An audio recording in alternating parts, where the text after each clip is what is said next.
నమస్కారం. IView news TV వార్తలకు స్వాగతం. ముందుగా వార్తల్లోని ముఖ్యాంశాలు.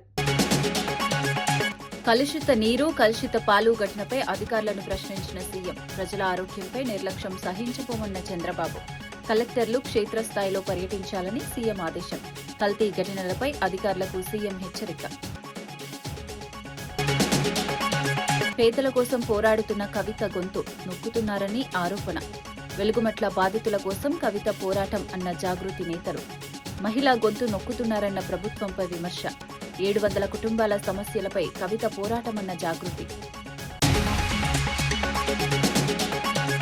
మూసీ పునరుజ్జీవనంపై సీఎం రేవంత్ కీలక సమీక్ష. మూసీ ప్రాజెక్టుపై ప్రత్యేక కార్యక్రమానికి ప్రభుత్వం సిద్ధం. మూసీ అభివృద్ధిపై అన్ని పార్టీల నేతలకు ఆహ్వానం. మూసీ పునరుద్ధరణపై పవర్ పాయింట్ ప్రెజెంటేషన్ సిద్ధం. అట్టడుగు వర్గాల అభ్యున్నతే కాంగ్రెస్ సిద్ధాంతమన్న మహేష్. కులగణన సర్వేతో అన్ని వర్గాల వివరాలు నమోదు అన్న గౌడ్. ఆదివాసీ హక్కుల పరిరక్షణకు కాంగ్రెస్ కట్టుబాటు. అన్ని వర్గాలకు అవకాశాలు కల్పించడమే లక్ష్యమన్న గౌడ్. జగన్పై తీవ్ర విమర్శలు చేసిన వాసిరెడ్డి పద్మ. జగన్ అసత్యాలు చెబుతున్నారన్న వాసిరెడ్డి పద్మ ఆరోపణ. మహిళల రక్షణపై జగన్కు హక్కు లేదన్న పద్మ.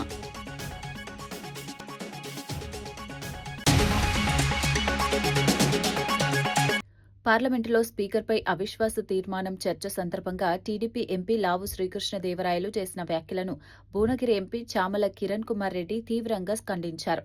2014 ఫిబ్రవరి 14న బ్లాక్ డేగా పేర్కొనడం సరైంది కాదన్నారు.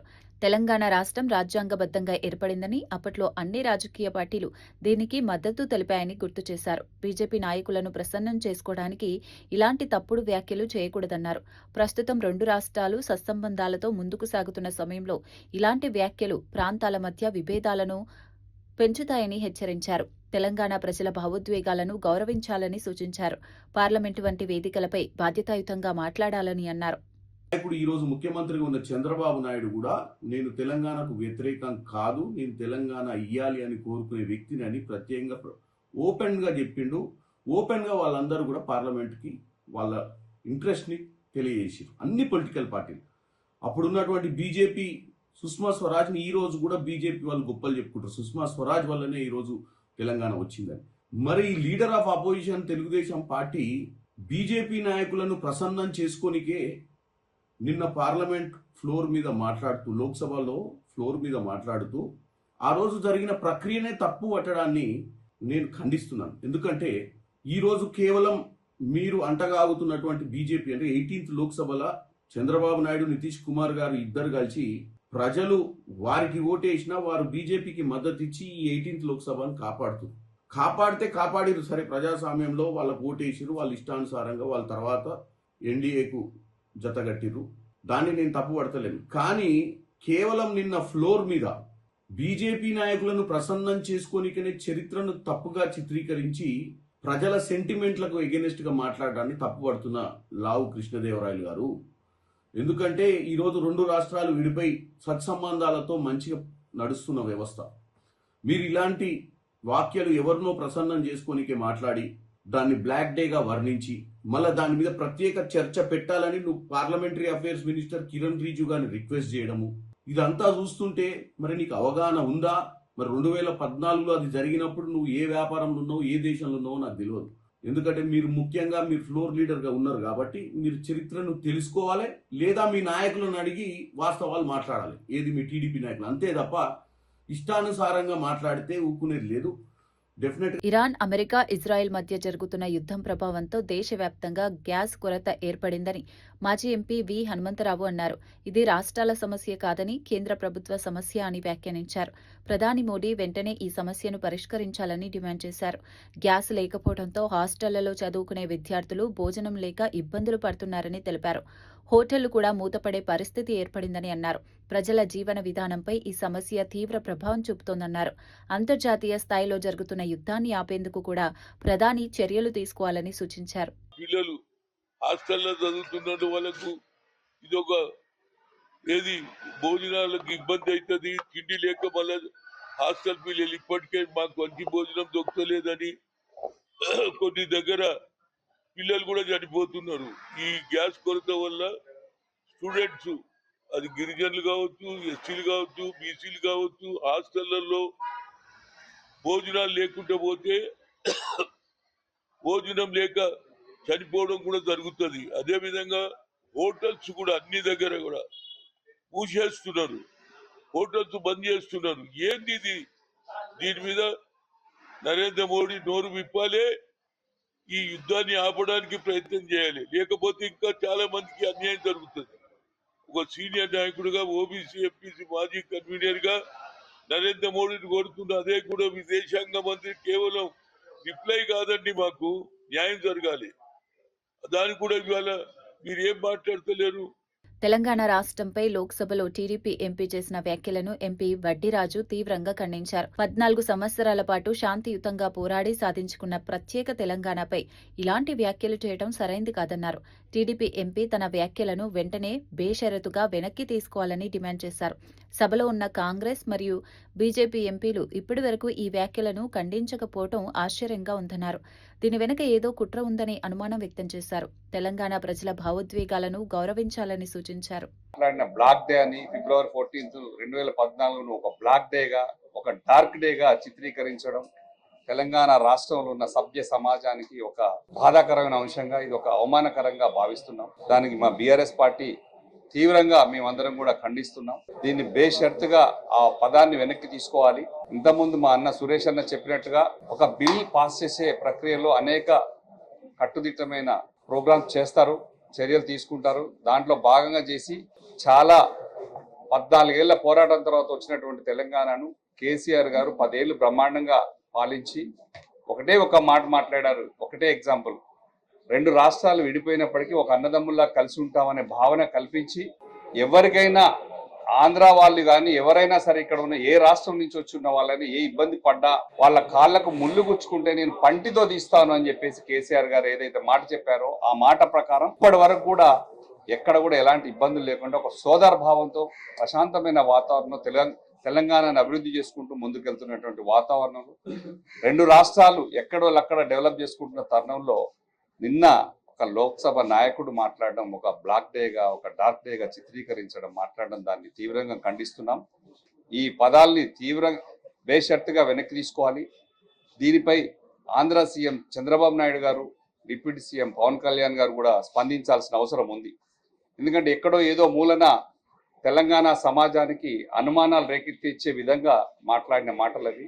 దానికోసమే నిన్న అతను మాట్లాడిన సందర్భంలో అదే హౌస్లో ఉన్నటువంటి కాంగ్రెస్ ఎంపీలు 8 మంది కానీ, బీజేపీ ఎంపీలు 8 మంది కానీ ఏ ఒక్కరు కూడా దాన్ని ఖండించలేదు, ఇప్పటి వరకు కూడా ఖండించలేదంటే దీన్ని తెలంగాణ రాష్ట్ర ఉన్నటువంటి సమాజం కూడా ఏదో అనుమానాలకు దారితీస్తున్నటువంటి అంశం ఇది.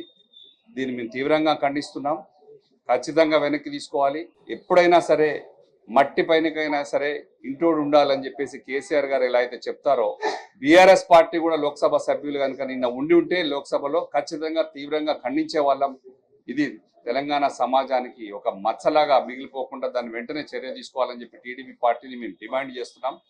దేశ జనాభాలో సుమారు 10% గిరిజనులున్నప్పటికీ కేంద్ర ప్రభుత్వం గిరిజన ప్రాంతాలను నిర్లక్ష్యం చేస్తోందని మంత్రి సీతక్క విమర్శించారు.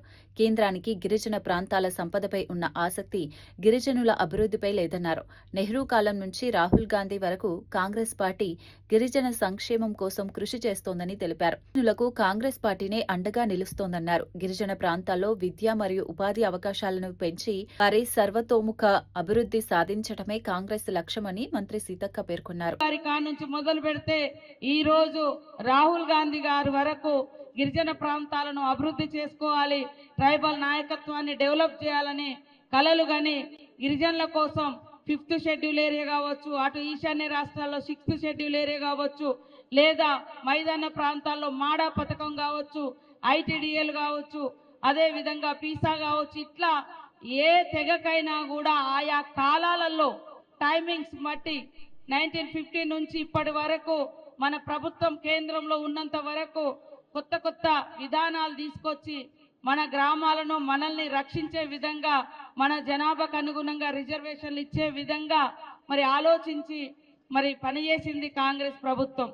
కానీ గత 10 ఏళ్లలో కూడా ఇటు బీఆర్ఎస్ హయాంలో కానీ అటు బీజేపీ హయాంలో 12 సంవత్సరాలుగా మన ప్రాంతాల మీద దోపిడీ కోసం ప్రయత్నం చేసి తప్ప మన యొక్క చట్టాలను మరి అదేవిధంగా మన యొక్క సంరక్షణను ఎప్పుడూ కూడా సంక్షేమాన్ని ఎప్పుడు కూడా పట్టించుకోలేదు. కాబట్టి మన ప్రభుత్వంలో కూడా కొన్ని సమస్యలు ఉన్నాయి. వాటిని పిసిసి అధ్యక్షుల వారు కానీ మేము కానీ ఖచ్చితంగా ఇక్కడ ఉన్నటువంటి ఎమ్మెల్సీ గారు మరి శంకర్ నాయక్ అన్న గారి ఆధ్వర్యంలో స్టేట్ ఎస్టీ సెల్ కమిటీ నుంచి ఖచ్చితంగా ముఖ్యమంత్రి గారిని కలిసి వాటిని మనం తొందరలోనే పరిష్కరించుకోవాల్సిన అవసరం ఉంది. ఇటు ఐటీడీఏలను ఇంకా కొత్త వాటిని మనము సాధించుకోవాలి. 3 కార్పొరేషన్లను ఇంప్లిమెంట్ తీసుకోవాలి. అదే విధంగా మరి ఎడ్యుకేషన్, అదే విధంగా ఎంప్లాయ్మెంట్, ఉద్యోగ ఉపాధి అవకాశాలు లేక ఎంతో మంది ఇబ్బంది పడుతున్న క్రమంలోనే ఆనాడు కాంగ్రెస్ ప్రభుత్వంలో ప్రత్యేక డిఎస్సీలు కానీ ప్రత్యేక ఉద్యోగాలు కానీ ఇచ్చినటువంటి చరిత్ర మన కాంగ్రెస్ ప్రభుత్వం. ఇప్పుడు అవన్నీ కూడా మళ్ళీ సాధించుకోవాలి. అందుకనే అన్ని అవగాహన ఉన్న ఈ దేశ్కి మాలిక్ కోని అని రాహుల్ గాంధీ గారు అడుగుతారు. అది ట్రైబ్స్ అనేది చెప్తా ఉంటాడు. కాబట్టి మరి వారికి మన మీద అంత ప్రేమ ఉన్నది. అలాంటి నాయకుడు మనకు దేశానికి ప్రధానమంత్రి అయితే అట్టడుగు వర్గాలుగా ఉండేటువంటి మనం, సమాజానికి దూరంగా ఉండేటువంటి మనం, ఊరికి దూరంగా ఉండేటువంటి దళిత్, ఇట్లా అన్ని వర్గాల యొక్క సర్వతోముఖాభివృద్ధి అనేది రాహుల్ గాంధీ గారి మనసులో ఉంది. ఆయన ఎప్పుడు కూడా బడుగు బలహీన వర్గాలు పేదల పక్షాన ఉంటాడు. కాబట్టే అట్టడుగు వర్గాల అభ్యున్నతే కాంగ్రెస్ పార్టీ ప్రధాన సిద్ధాంతమని టీపీసీసీ అధ్యక్షుడు మహేష్ కుమార్ గౌడ్ తెలిపారు. రాహుల్ గాంధీ ఆలోచనలకు అనుగుణంగా తెలంగాణలో సీఎం రేవంత్ రెడ్డి కులగణన సర్వే నిర్వహించారని తెలిపారు. ఎస్సీ, ఎస్టీ, బీసీ, మైనారిటీల వివరాలను అధికారికంగా నమోదు చేసినట్లు తెలిపారు.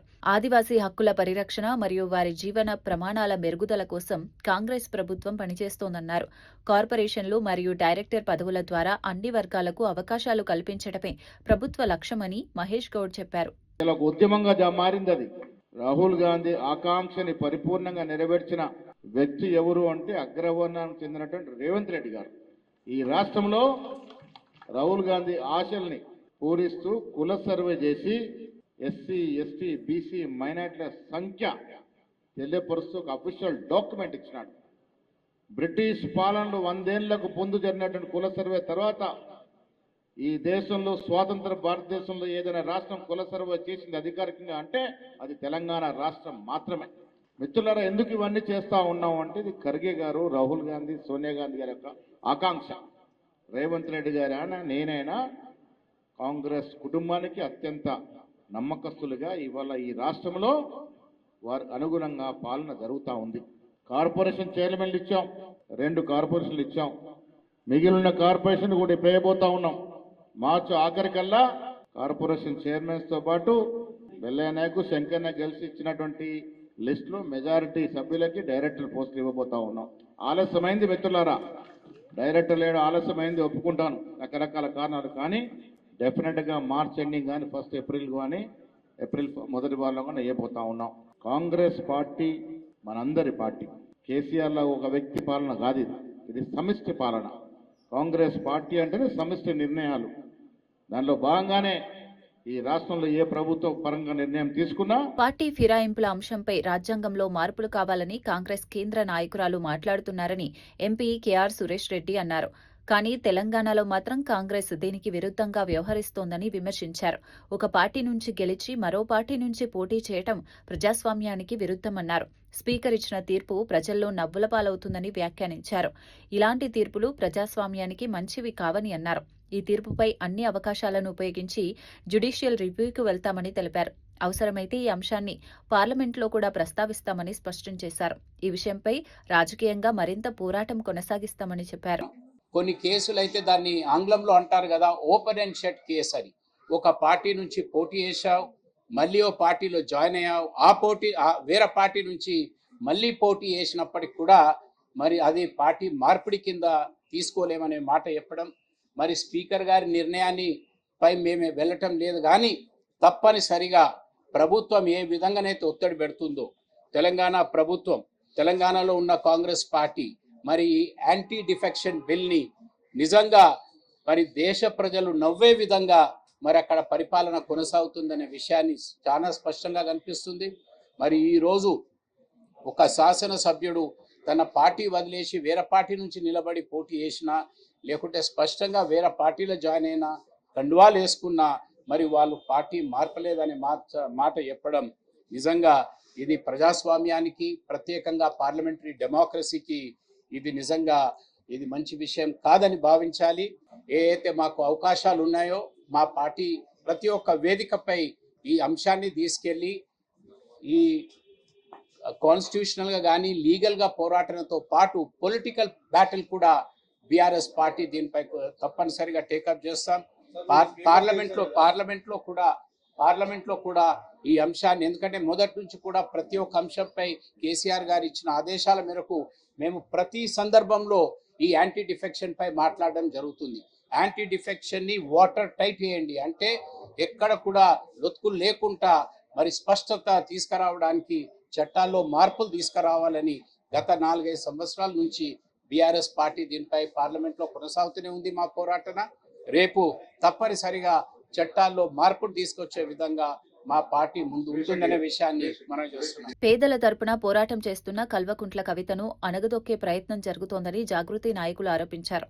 CM Revanth Reddy stand with her అంటూ మాట్లాడుతున్నప్పటికీ వాస్తవానికి మహిళ గొంతును నొక్కుతున్నారని విమర్శించారు. పేదల ఇళ్ల సమస్యలపై కవిత చేస్తున్న పోరాటాన్ని ప్రభుత్వం అడ్డుకుంటోందని అన్నారు. సుమారు 700 కుటుంబాల సమస్యలపై కవిత నిలబడుతున్నారని చెప్పారు. ఈ కుటుంబాలకు న్యాయం జరిగే వరకు పోరాటం కొనసాగుతుందని జాగృతి నాయకులు పేర్కొన్నారు. ఈ అంశం తెలంగాణ రాజకీయాల్లో చర్చకు దారితీస్తోంది. జాగృతి రాష్ట్ర అధ్యక్షురాలు శ్రీమతి కల్వకుంట్ల కవితక్క గారిని అన్యాయంగా, అక్రమంగా, అప్రజాస్వామికంగా ఒక మహిళా నాయకురాలని చూడకుండగా, మహిళా పోలీసులు లేకుండగా అరెస్టు చేసి పోలీస్ స్టేషన్లో రాత్రి 8 గంటల వరకు నిర్బంధించి 8 తర్వాత రిలీజ్ చేస్తే మళ్ళీ కూడా ఏ డిమాండ్తో అయితే పేదలకు న్యాయం చేసేంత వరకు అక్కడి నుంచి కదలనని ఒక చిత్తశుద్ధితో పోరాటం చేస్తున్నటువంటి కవితక్క గారిని మళ్ళీ అక్కడ అంబేద్కర్ భవన్కి వెళ్ళి ధర్నా చేస్తున్నటువంటి క్రమం లోపల, నిరసన దీక్ష చేస్తున్నటువంటి సందర్భంలో మళ్ళీ తెల్లవారుజామున నిన్ను అరెస్ట్ చేసి ఇక్కడికి తీసుకొచ్చి ఇక్కడ కార్యాలయంలో ఇంటి దగ్గర వదిలితే మళ్ళీ కూడా పేదలకు, అక్కడ ఉన్నటువంటి ఖమ్మం జిల్లా వెలుగుమట్ల బాధితులకు న్యాయం చేసేంత వరకు కూడా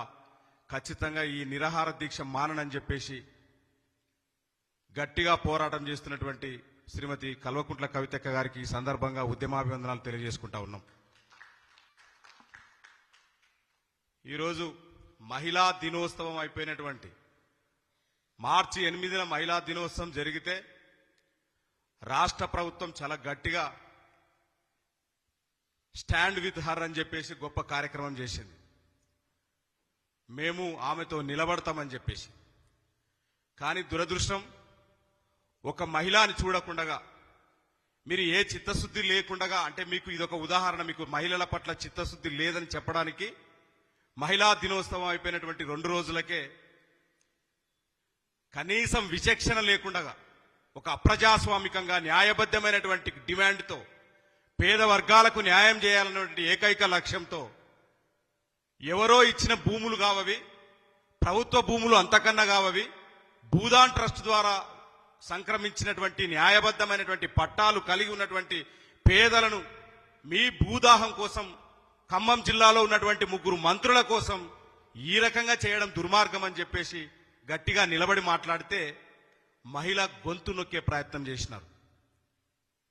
అందుకే తెలంగాణ జాగృతి స్టాండ్ విత్ హర్ కాదు, మహిళకు రాజకీయ రంగంలో కానీ, ఉద్యోగ రంగాలలో కానీ, వ్యాపార రంగంలో కానీ మహిళకు తన స్పేస్ను తనకి ఇవ్వాలా, అదే నిజమైనటువంటి మీరు మహిళలకు ఇచ్చేటువంటి గౌరవం అని చెప్పేసి జాగృతి ఒకవైపు పిలుపునిస్తా ఉంటే, మీరేమో స్టాండ్ విత్ హర్ అని చెప్పేసి తిరిగి మహిళల యొక్క గొంతులు నొక్కే ప్రయత్నం చేస్తా ఉన్నటువంటి పరిస్థితి. రాష్ట్రంలో చోటు చేసుకున్న పలు ఘటనలపై సీఎం చంద్రబాబు స్పందించారు. శ్రీకాకుళంలో డయేరియా, రాజమండ్రిలో కల్తీపాలు, పెట్లపాలెంలో బాణసంచా ఘటనలు బాధాకరమని అన్నారు.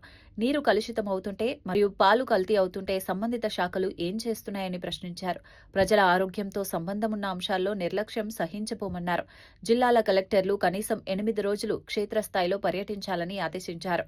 సమస్యలను ప్రత్యక్షంగా పరిశీలించి వెంటనే చర్యలు చర్యలు తీసుకోవాలని సూచించారు. ప్రజల ఆరోగ్యం మరియు భద్రతపై అధికారులు ప్రత్యేక దృష్టి పెట్టాలని సీఎం స్పష్టం చేశారు. చూసిన తర్వాత చాలా బాధేస్తుంది. somewhere we are missing. We cannot miss it. అందుకే నేను చెప్తున్నా, ఈరోజు చాలా కఠినంగా ఉంటాం. ప్రజల ప్రాణాలపైన లెక్క లేకుండా కొంతమంది బిహేవ్ చేస్తే అలాంటి వాళ్ళని అప్రమత్తంగా ఉండే స్వార్థం ఎప్పుడూ సమాజంలో ఉంటుంది. అవకాశాలు ఎట్లయితే ఉన్నాయో ఛాలెంజెస్ కూడా వస్తూ ఉంటాయి. మనం ఫ్రీగా ఉన్నామంటే ఉదాసీనత వల్ల అడ్మినిస్ట్రేషన్ కింది వాళ్ళు కొంతమంది స్వార్థపరులు వచ్చి ఇవన్నీ చేసే పరిస్థితి వస్తుంది. ఈరోజు water contamination, is it not our responsibility? 3, food adulteration, what safety food safety department is doing. 3వది ఈ బాణసంచాలు, ఇవన్నీ కూడా ఎక్స్ప్లోజివ్ ఉన్నప్పుడు what are all the safety measures we are taking? It is not on paper. I want to be very clear, we will redefine all these things. It cannot happen. Anybody will commit failure unte concerned officers పైన, ప్రజలు కూడా పిచ్చిగా చేస్తే వాళ్ళపైన కూడా కఠినంగా యాక్షన్లు తీసుకుంటే తప్ప ఏ కొద్ది మంది స్వార్థం కోసం సమాజంలో ఇలాంటి జరగడానికి వీలు లేదు. అందుకే నేను ఒకటే చెప్తున్నా, all collectors minimum 8 days in a month you must be in field. Then only you will have a grip. ఇప్పుడు నవేడేస్ మీ కంప్యూటర్ ఇప్పుడు పెట్టుకుంటే ఎక్కడికి పోయినా మీకు సేమ్ థింగ్, 8 days ఫీల్డ్లో ఉండాలి. ప్రజల్ని ప్రిపేర్ చేయాలి, అధికార యంత్రాంగాన్ని అప్రమత్తం చేయాలి. అనంతపురంలో టీడీపీ ఎమ్మెల్యే దగ్గుపాటి ప్రసాద్పై ముస్లిం సంఘాల జేఏసీ నాయకులు తీవ్ర విమర్శలు చేశారు.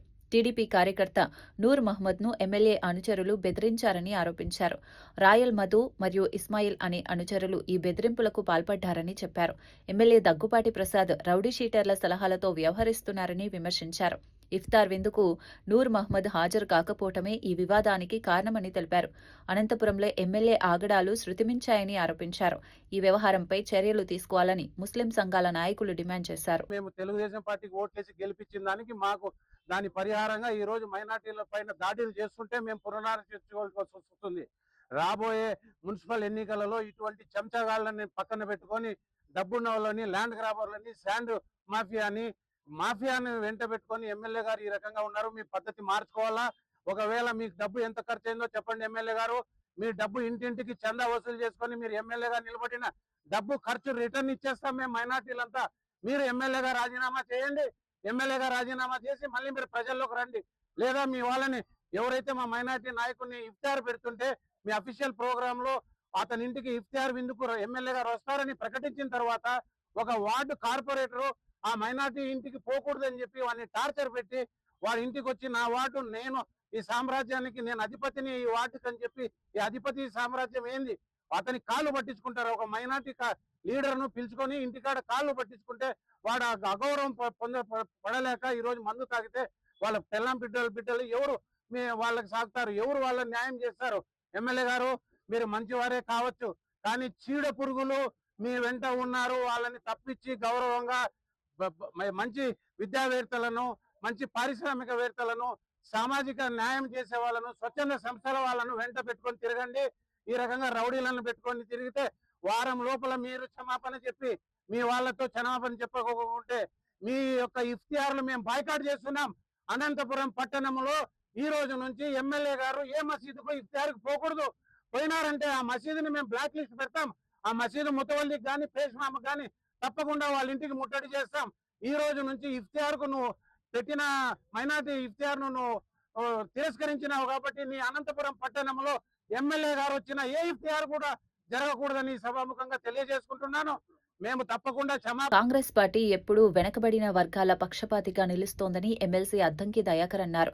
ఇంద్రవెల్లి గడ్డపై దళిత గిరిజన దండోరాతో ప్రారంభమైన పోరాటం నేడు ప్రజా పాలనకు బలమైన పునాది వేసిందన్నారు. సీఎం రేవంత్ రెడ్డి నాయకత్వంలో గిరిజన పిల్లల ఆత్మగౌరవం మరింత పెరుగుతోందని వ్యాఖ్యానించారు. గిరిజన సమాజ అభివృద్ధి కోసం కాంగ్రెస్ ప్రభుత్వం కట్టుబడి ఉందన్నారు. సామాజిక న్యాయం జరగడమే ప్రభుత్వ లక్ష్యమని తెలిపారు. గిరిజన మరియు దళిత వర్గాల సంక్షేమానికి ప్రభుత్వం మరిన్ని కార్యక్రమాలు చేపడుతోందని చెప్పారు. మొత్తం నిర్వహించడం మొట్టమొదట సీతక్క దగ్గరని మన ఎక్కడైతే ఇంద్రవెల్లి అక్కడి నుంచి మొదలైతే మొత్తంగా కూడా మన వర్గాలు కాంగ్రెస్ పార్టీకి ఈ రోజు దన్నుగా ఉండడం వల్ల కూడా ఈ రోజు కాంగ్రెస్ పార్టీ గెలవడానికి ఒక కారణమైంది. కాంగ్రెస్ పార్టీ గెలిచిన ఏ వర్గాలతోనైతే గెలుస్తుందో ఆ వర్గాలను కాపాడుకునే ప్రయత్నం చేస్తుంది. ఇంతకుముందు మురళీ నాయక్ గారు ఒక మంచి మాట అన్నారు. ఏమని, ఇక్కడ రేవంత్ రెడ్డి గారిని మనం అందరము ఈ రోజు పోరాడి కేసీఆర్ మీద పోరాడి రేవంత్ రెడ్డి గారిని ముఖ్యమంత్రిని చేసుకుని. మాజీ మహిళా కార్పొరేషన్ చైర్మన్ వాసిరెడ్డి పద్మ జగన్ పై తీవ్ర విమర్శలు చేశారు. మీడియా సమావేశంలో మాట్లాడుతూ జగన్ అసత్యాలు చెప్పేందుకే సమావేశాలు నిర్వహిస్తున్నారని అన్నారు. వైసీపీ హయాంలోనే కాగ్ నివేదిక వెలువడిందని, దానిని కూడా ప్రజలకు చదివి వినిపించాలని సవాల్ చేశారు. అప్పులపై లేఖలు రాయడం కంటే రైతు సమస్యల పరిష్కారం కోసం కేంద్రానికి లేఖలు రాయాలని సూచించారు. మహిళలపై వైసీపీ నేతల వేధింపులు చేసినప్పుడు చర్యలు తీసుకుని జగన్ కు ఇప్పుడు మహిళల రక్షణ గురించి మాట్లాడే అర్హత లేదన్నారు. కల్తీ నెయ్యి, పరకామణి చోరీ కేసులో కూడా జగన్ ప్రమేయం ఉందని అనుమానం వ్యక్తం చేశారు. జగన్ పాలన స్వర్ణయుగం కాదని, రాక్షస యుగమని తీవ్రంగా విమర్శించారు. తీరుబడిగా 20 రోజుల తర్వాత విలేకరుల సమావేశం అంటూ పెట్టి ఆయన మాట్లాడినటువంటి మాటలు అసందర్భం, అసత్యాలు. అసందర్భంగా ఈ రోజున ఆయన మాట్లాడినటువంటి తీరు చాలా ఆశ్చర్యం కలిగించింది. ఒకటి, ఆయన ఆర్థిక విధ్వంసం గురించి ఏదో మాట్లాడారు. అప్పులు చేస్తున్నారు రాష్ట్ర ప్రభుత్వం అనేటటువంటి దీంతో మాట్లాడుతూ కాగ్ రిపోర్టుని కోట్ చేశారు. అయ్యో జగన్మోహన్ రెడ్డి గారు, కాగ్ రిపోర్టుని మీరు కోట్ చేయాలి అనుకుంటే గతంలో మీ హయాంలో కాగ్ రిపోర్టు ఏం చెప్పింది అనేటటువంటిది కోట్ చేసి ఉంటే బాగుండేది కదా. కాగ్ రిపోర్టు మా ప్రభుత్వానికి చాలా కితాబ్ ఇచ్చింది అని మీరు ఏదైనా చూపించదలుచుకుంటే ఆ స్లైడ్ ఎందుకు వేయలేకపోయారు? కాగ్ రిపోర్ట్ని ఆధారం చేసుకుని మాట్లాడాలి అని అంటే మన ప్రభుత్వానికి కాగ్ రిపోర్ట్ ఏమన్నా కితాబులు ఇచ్చి ఉంటే అది రిఫర్ చేయాలి. కానీ మీకు మీ హయాంలోనూ మీ అప్పులకు సంబంధించి మీ ఆర్థిక విధ్వంసాన్ని గురించి కాగ్ చెప్పింది కదా, దాన్ని ఎందుకు సైలెంట్ మోడ్లో పెట్టారు? ఇంకొకటి, ఈ ఆర్థిక విషయాలు మాట్లాడుతూ కేంద్రానికి మేము లేఖ రాస్తాం, కేంద్ర ఆర్థిక శాఖకి చేసిన అప్పుల మీద అని మాట్లాడుతున్నారు. అంటే రాష్ట్రానికి అప్పు పుట్టకుండా చేయడానికి మీరు దేశవ్యాప్తంగా అంతర్జాతీయంగా లేఖలు రాస్తున్నారు. రాష్ట్రానికి అప్పు పుట్టకూడదు అనేది మీ కంకణం కట్టుకుని మీ ప్రయత్నం మీరు చేస్తున్నారు. లేఖలు రాయాలి అనుకుంటే చాలా సమస్యలు ఉన్నాయి. రైతులు గిట్టుబాటు ధరలు మీరే చెప్పారు, గిట్టుబాటు ధర లేదని. గిట్టుబాటు ధర మీద ఏ రోజు కేంద్రానికి ఒక్క లేఖ రాయకుండా ఇవాళ అప్పు పుట్టకుండా చేయడానికి మాత్రం లేఖలు రాస్తానండం రాష్ట్రం మీద మీరు అన్న కత్తిగట్టారా జగన్మోహన్ రెడ్డి గారు? ఇంకొకటి, మహిళల వేధింపుల పైన చంద్రబాబు గారి చర్యలు తీసుకోవడం లేదు అని మాట్లాడారు. మూసీ నది పునరుజ్జీవన ప్రాజెక్టుపై సీఎం రేవంత్ రెడ్డి కీలక సమీక్ష నిర్వహించారు. ఎల్లుండి హైదరాబాద్లోని తాజ్ కృష్ణ హోటల్లో మూసీ ఇన్వర్ట్స్ పేరుతో ప్రత్యేక కార్యక్రమం నిర్వహించనున్నట్లు తెలిపారు. ఈ కార్యక్రమంలో మూసీ ప్రాజెక్టు కార్యాచరణపై ప్రభుత్వం పవర్ పాయింట్ ప్రెజెంటేషన్ ఇవ్వనుంది. ఈ కార్యక్రమానికి కేసీఆర్, కిషన్ రెడ్డి, బండి సంజయ్, అసదుద్దీన్ వంటి ప్రముఖ నేతలకు ఆహ్వానాలు పంపించారు. అలాగే అన్ని పార్టీల ఎమ్మెల్యేలు, ఎంపీలు, ఎమ్మెల్సీలు మరియు మీడియా ప్రతినిధులను కూడా ఆహ్వానించారు. మూసీ నది అభివృద్ధిపై విస్తృత చర్చ జరిపే లక్ష్యంతో ఈ కార్యక్రమాన్ని నిర్వహిస్తున్నట్లు ప్రభుత్వం తెలిపింది. వార్తలు ముగించే ముందు ముఖ్యాంశాలు మరోసారి. కలుషిత నీరు, కలుషిత పాలు ఘటనపై అధికారులను ప్రశ్నించిన సీఎం. ప్రజల ఆరోగ్యంపై నిర్లక్ష్యం సహించబోమన్న చంద్రబాబు. కలెక్టర్లు క్షేత్రస్థాయిలో పర్యటించాలని సీఎం ఆదేశం. కల్తీ ఘటనలపై అధికారులకు సీఎం హెచ్చరిక. పేదల కోసం పోరాడుతున్న కవిత గొంతు నొక్కుతున్నారని ఆరోపణ.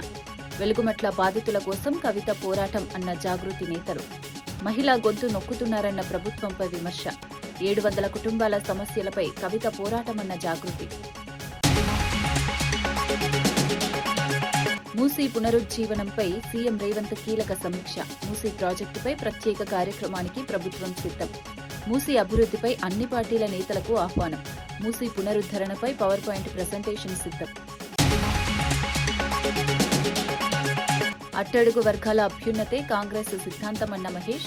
కులగణన సర్వేతో అన్ని వర్గాల వివరాలు నమోదు అన్న గౌడ్. ఆదివాసీ హక్కుల పరిరక్షణకు కాంగ్రెస్ కట్టుబాటు. అన్ని వర్గాలకు అవకాశాలు కల్పించడమే లక్ష్యమన్న గౌడ్. జగన్పై తీవ్ర విమర్శలు చేసిన వాసిరెడ్డి పద్మ. జగన్ అసత్యాలు చెబుతున్నారన్న వాసిరెడ్డి పద్మ ఆరోపణ. మహిళల రక్షణపై జగన్కు హక్కు లేదన్న పద్మ.